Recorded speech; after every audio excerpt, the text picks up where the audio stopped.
Tough one to get there. I'm going to open with Luke 1:37 because right now it's getting through this seems impossible, but as Luke 1:37 teaches us, for with God nothing shall be impossible.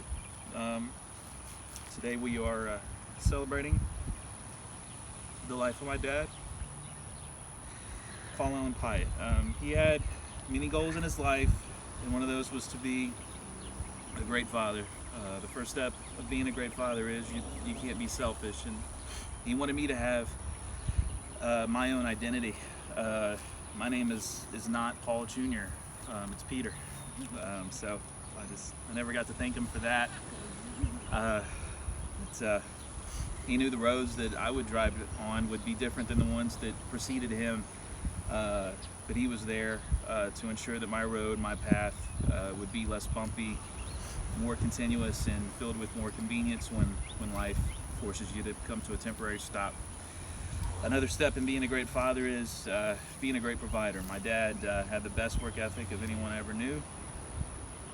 I challenge you to name a person who had over 20 years of perfect attendance, who would stay up watching movies. We rented a Blockbuster until 2 a.m., receive a phone call from work at 2:30, and accept working an extra shift in which you only had 2 hours to sleep before that, and you have to go to work at 4:30.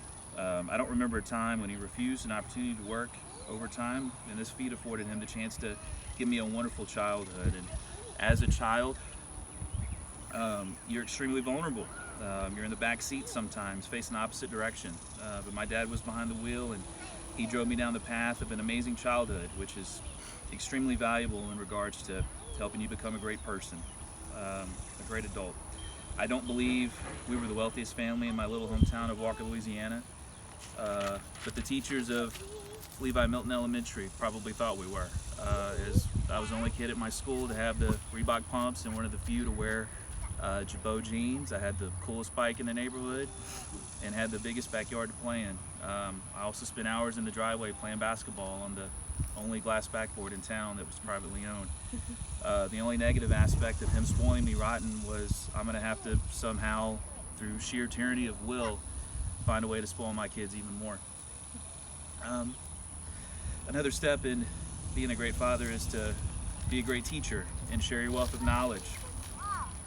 He taught me how to fish, spending large chunks of the summer, taking me to the lower Atchafalaya Basin, allowing me to fish for brim and sac-a-lait, despite the fact that he'd rather go to spots more known for bass, which was his favorite type of fishing. He also supported my love for attending spectator sports, even though he would rather stay home and just watch the games on TV. As far as participation sports were concerned, the last thing a grown man wants to do is to go outside and throw ground balls when the heat index is 100. But to a kid, these moments meant everything, and these were opportunities that he didn't miss. He also taught me the importance of math and science, even though I was more of an English and social studies kind of guy. With that being said, I never placed at the social studies fair, even though this was my strong suit, but because he took the extra time to teach me about convection and conduction, and even though I was stubborn and hated science, I managed to place third at my science fair. In addition, my dad is probably the smartest person that I know. Anytime we watched Jeopardy, it was a rare occurrence in which he didn't give an answer to a question that was proposed. His knowledge of trivia was off the charts. He also shared his love of music with me. His favorite band was Pink Floyd, and he shared all their albums with me, including his favorite album, Wish You Were Here.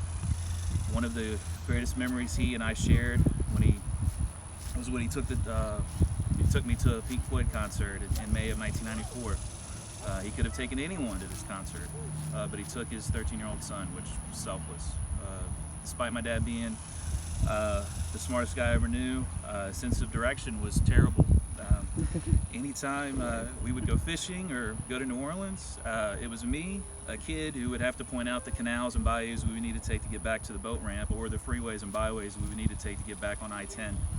I'm not sure if he was getting lost on purpose just to make me feel good about finding our way home because he knew I loved studying maps, but I'm pretty sure, yeah, he had terrible navigating skills and was relying on his adolescent son to get him back home. 15 years ago today, my mother passed away. And at that point, it was his soul that was lost.